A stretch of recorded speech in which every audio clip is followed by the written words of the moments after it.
My name is TEICH, and I am the AI lead.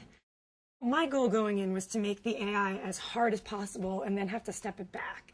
Because I'd rather have the AI be as smart as the best player playing the game, then we'll slow it down a little and make it think less often, rather than going in saying, let's not make a great AI.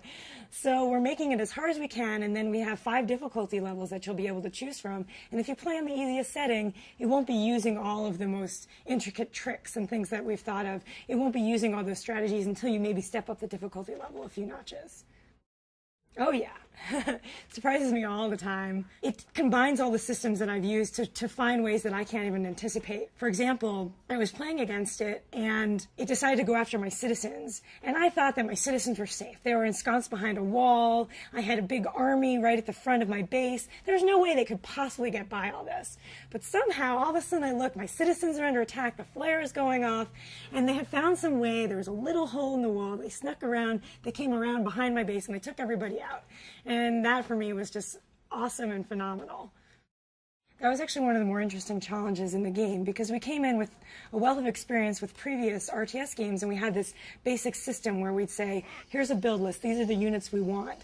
But in this case, there are so many units and the game changes so much over the course of time as new elements are introduced. The gameplay really changes, so having a static list wasn't really sufficient. So we created this dynamic system to change out based on the circumstances and what's going on. So if you start up a game on an islands map in the late epic, that's going to give you a completely different set of things happening than if you start up an early epic plains game. I mean, as a player, when you start the game in epic 1, you don't say, this is what I'm going to do, because you don't necessarily know what's going to happen by the time you reach epic 5.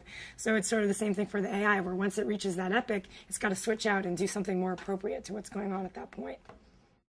I have a certain basic strategy when I play, and when you come up against me, I make minor tweaks, but I have a certain gameplay style. So that's basically how the AI works. There are several personalities that have different core, how do they behave, but within that, it just has room for flexibility.